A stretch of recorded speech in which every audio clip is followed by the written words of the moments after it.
자동차를 이해하는 방법은 여러 가지가 있습니다. 직접 운전을 해볼 수도 있고요. 자동차의 부품이나 구조를 살펴보면서 공학에 대해서 이해를 할 수도 있습니다. 또 눈으로 보고 이 디자인을 감상할 수도 있죠. 오늘은 자동차 브랜드의 철학, 그리고 역사, 그 브랜드가 속한 나라의 배경, 이런 것들로 어떻게 자동차가 만들어지는지 그것에 대해 살펴보도록 하겠습니다.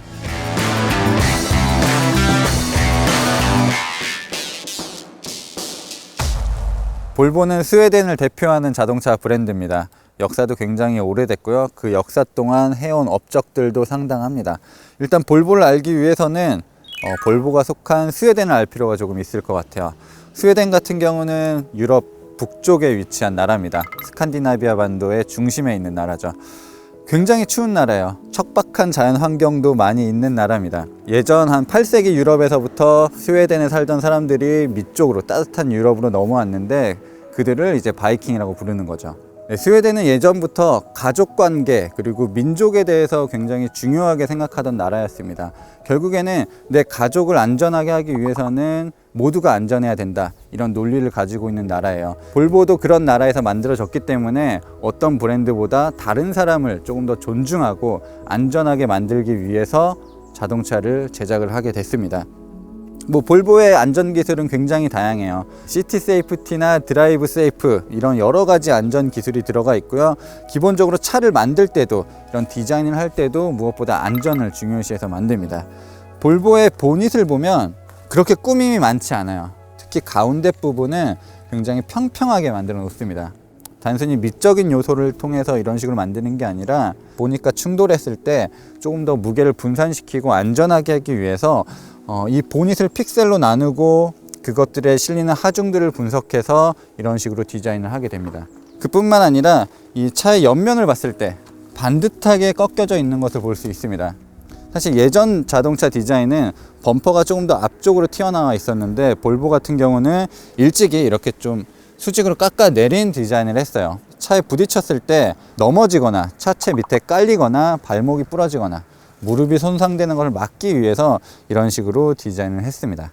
네, 스웨덴은 북유럽 국가 중에서 철강 자원이 가장 풍부한 나라입니다. 네, 그래서 금속으로 만드는 것들을 굉장히 잘하는 나라예요. 그래서 예전부터 비행기, 선박, 자동차 이런 데서 두각을 나타냈습니다.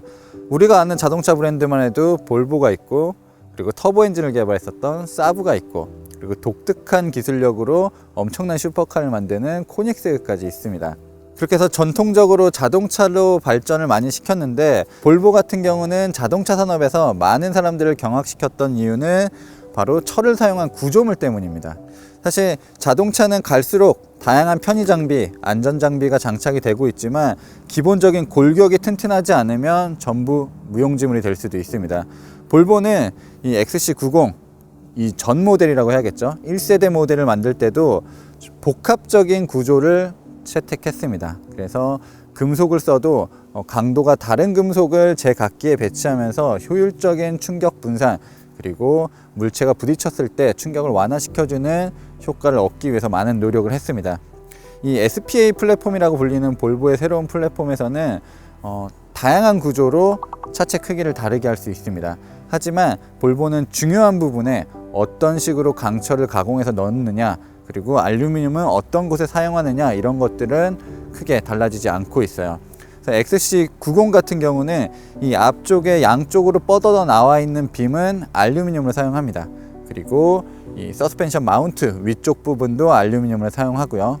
나머지 부분 중에서 강도를 가장 많이 받는 이 A필러 부분이나 엔진룸과 승객의 격벽 부분, 이런 부분은 가장 강력한 강철로 만듭니다. 그래서 무게 배분, 그리고 무게 경량화, 여러 가지를 선택하면서 이 차체를 만들었습니다. 이런 부분은 사실 안전에도 중요하지만 승차감, 그리고 전반적인 주행 성능에도 많은 것들이 미칩니다.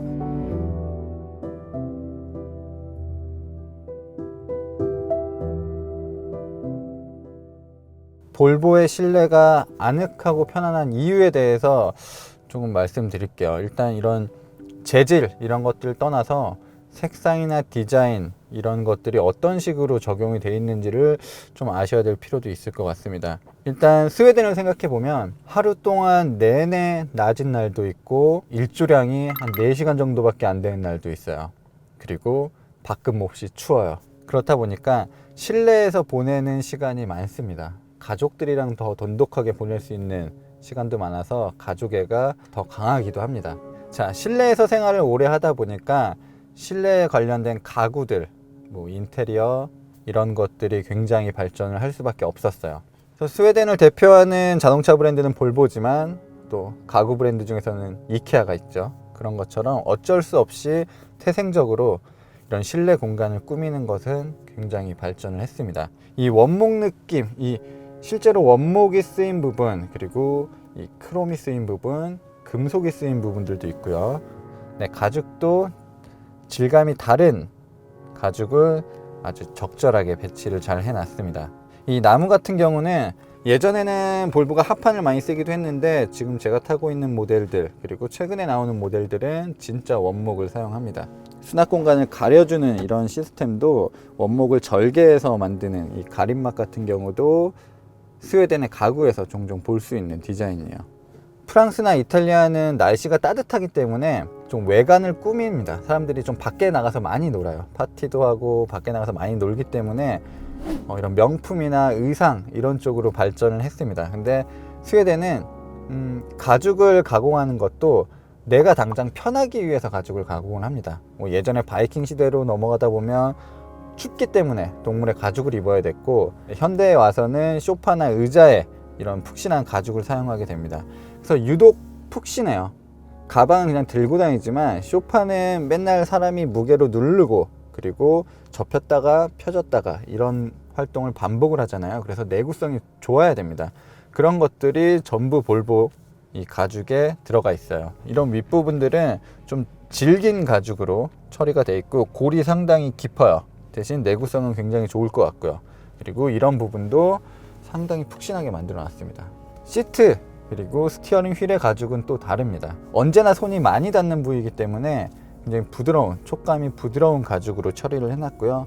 특히 이 시트 같은 경우는 쿠션이 상당히 좋습니다. 진짜 소파에 앉는 느낌이에요. 근데 소파처럼 푹 꺼지는 게 아니라 딱 체중을 분산시켜주고 지지할 정도로 푹신합니다. 그리고 오래 타도 이 엉덩이가 아프지 않게끔 해주는 역할을 하고 있어요. 볼보의 자료를 따르면 일단 시트를 만들 때 인간의 척추 구조 그리고 이 골반과 다리뼈가 어느 정도로 각도를 눕히는지 이런 것들을 연구해서 시트를 만들었다고 합니다. 실내에서 오래 생활을 해야 되고 밤인데도 밝은 날도 있고 낮인데도 어두운 날이 있다 보니까 조명 기술이 덩달아 발전할 수밖에 없습니다. 물론 우리가 자동차 조명이라고 생각하면 헤드램프만 생각하실지 모르겠지만 이 실내 조명에도 볼보는 굉장히 공을 많이 들이고 있어요.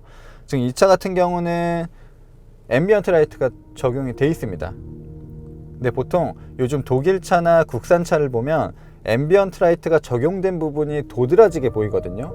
이 부분에서 앰비언트 라이트가 들어오는구나, LED가 이제 박혀 있는 부분들이 실링돼서 보이는 부분들이 있어요. 어떻게 보면 그거는 좀 티를 내기 위해서 그랬다고 생각이 드는데 볼보 같은 경우는 그런 부분이 하나도 눈에 들어오지 않습니다. 실질적으로 앰비언트 라이트는 크롬으로 장식한 부분 아래쪽에 숨어 있어요. 그래서 직접적으로 빛이 눈을 쏴주기보다는 주변을 환하게 밝혀주는 조명이에요. 이런 식으로 조명을 채택한 이유는 아무래도 조명을 눈으로 오랫동안 쐬고 있으면 눈의 피로도가 높아집니다. 그렇기 때문에 그런 것들을 막기 위해서 직접적인 광을 씌우기보다는 좀 주변을 은은하게 비춰주는 그런 조명이 스웨덴에서도 계속 발전을 하고 있고, 그게 스칸디나비아 스타일입니다. 그래서 볼보도 그런 식으로 은은하게 처리하는 조명들을 선택을 했어요. 그런 조명뿐만 아니라 이런 식으로 실내 등 들어오는 부분도 곧바로 LED 전구가 비춰주기보다는 이 앞쪽으로 빛이 좀 퍼지도록 해놓는 부분들을 디자인을 또 해놓죠. 볼보의 가장 큰 철학은 어쨌든 안전인데, 이 안전벨트를 보시면 1959년 신스 1959라고 적혀져 있죠. 볼보가 3점식 안전벨트를 처음으로 개발한 해입니다.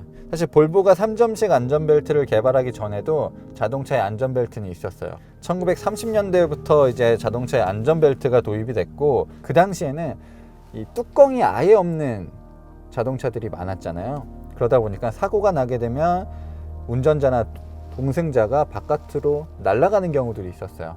그것을 막기 위해서 안전벨트가 생겼습니다. 이 안전벨트를 개발한 닐스 보린이라는 박사가 있습니다.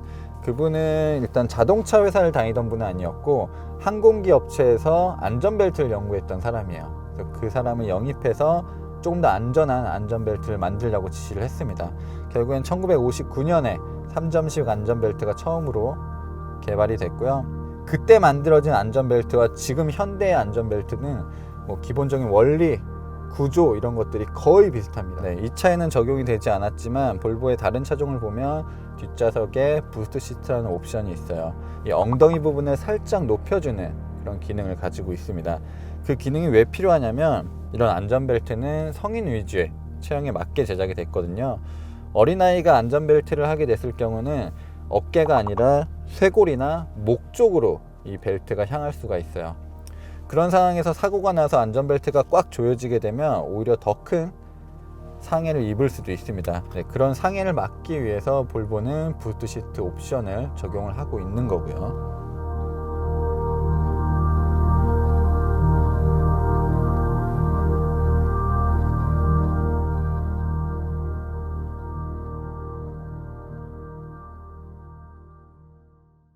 스웨덴은 알고 보면 귀족들이 모여서 만든 나라였습니다. 그만큼 귀족의 파워가 강력하기도 했었죠.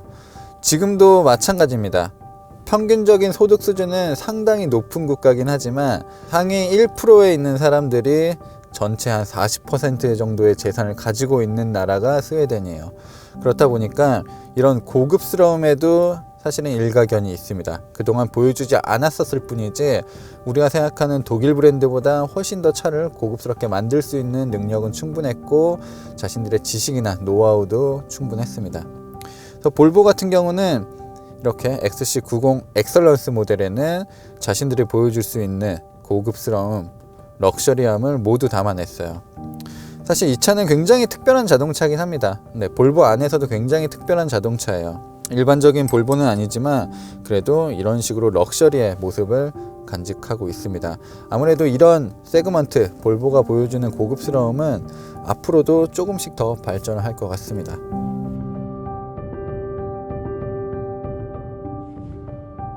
볼보는 스웨덴이라는 특수성 그리고 그동안 자신들이 지켜왔던 안전이라는 철학을 바탕으로 매번 신차를 내놓고 있습니다. 최근에는 중국에서 막대한 자본을 부여받았고요. 그 자본을 바탕으로 새로운 철학을 또 만들어 가고 있습니다.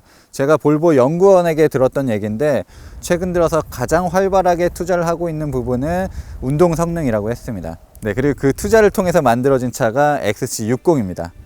네, 이 XC60이 볼보의 새로운 철학을 얼마나 담고 있는지 직접 운전하면서 살펴보도록 하겠습니다.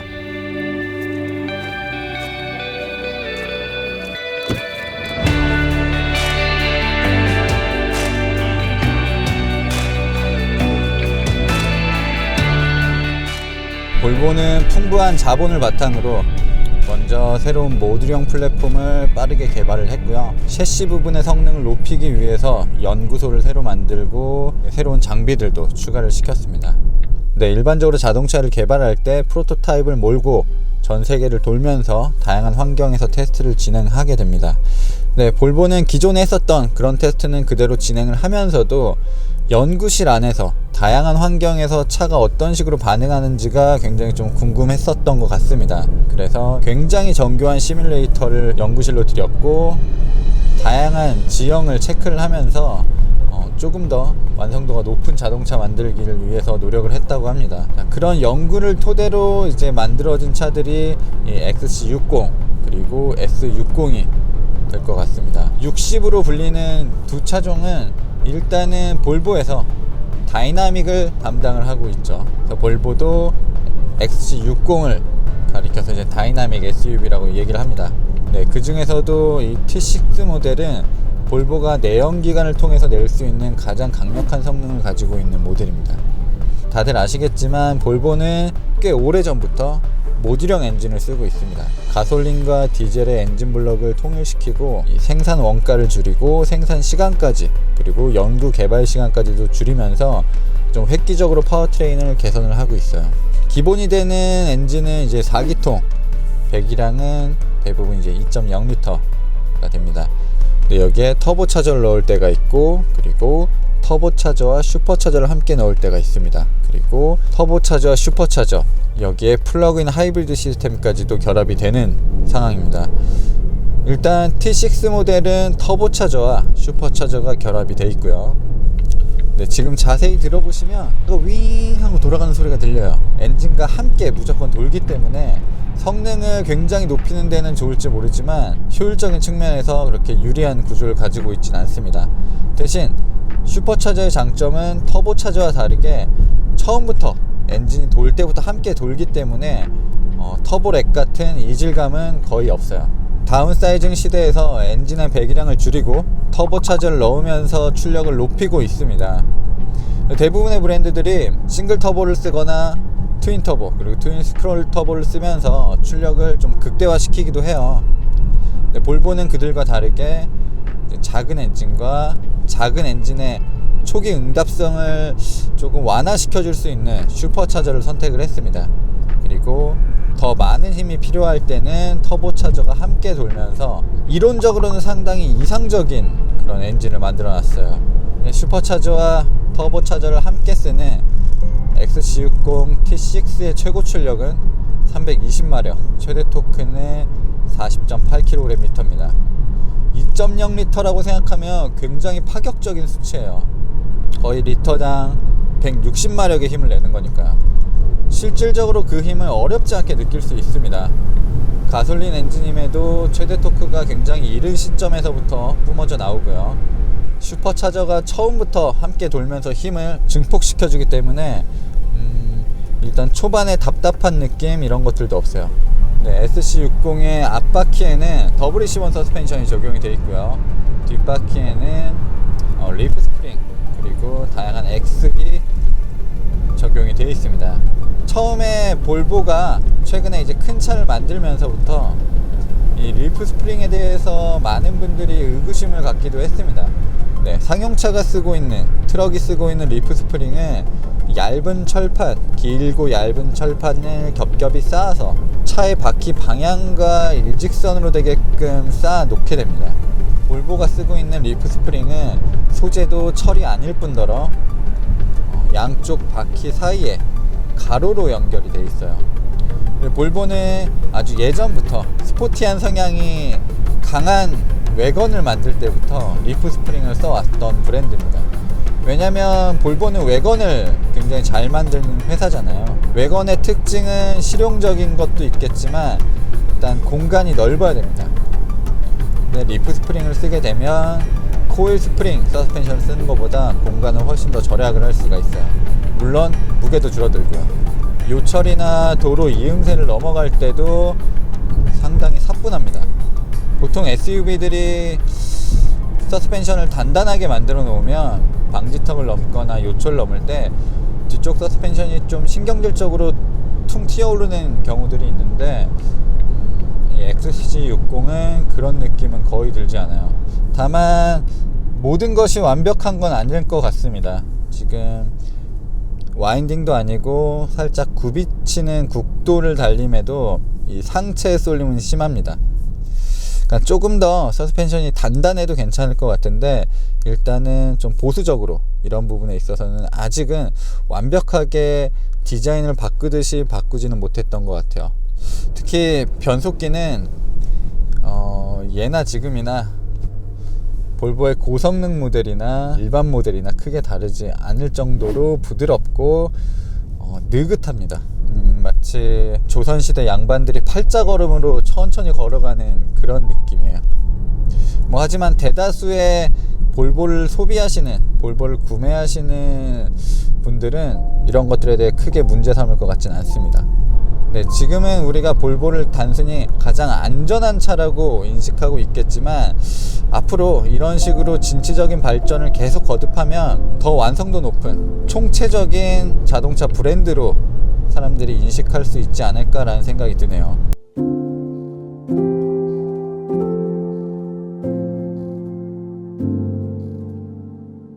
XC60과 XC90을 통해서 볼보란 브랜드를 알아봤습니다. 사실 오늘 제가 말씀드린 얘기는 제가 몇 해 전에 볼보 출장을 갔다가 볼보 담당자와 나눴던 얘기에 살과 뼈를 조금 붙여서 전달을 해드린 내용이에요. 그 당시만 해도 사실 볼보는 제가 지금 말씀드렸던 것들보다 훨씬 더 독창적이고 스웨덴의 색깔이 강했던 자동차입니다. 아쉽게도 지금은 글로벌화가 되고 뭐 여러 가지가 모듈화가 되면서 좀 개성이 퇴색된 느낌도 어느 정도는 있어요. 하지만 여전히 처음에 자동차 회사를 설립했었던 1930년대 볼보가 품고 있었던 철학은 그대로 변하지 않았고 앞으로도 새로운 철학들이 더 덧붙여지면서 훌륭한 브랜드로 탄생하지 않을까 생각이 됩니다.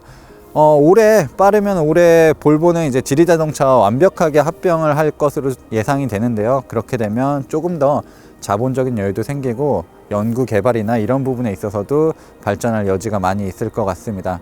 참고로 오늘 시승했던 XC60과 XC90은 정말로 스웨덴에서 만들어서 국내에 판매되고 있는 자동차입니다. 네, 앞으로도 이런 식으로 다양한 브랜드들, 그리고 브랜드들의 배경, 역사 이런 것들을 설명할 시간이 있으면 좋을 것 같겠네요. 저는 지금까지 모터래프 김상영이었습니다.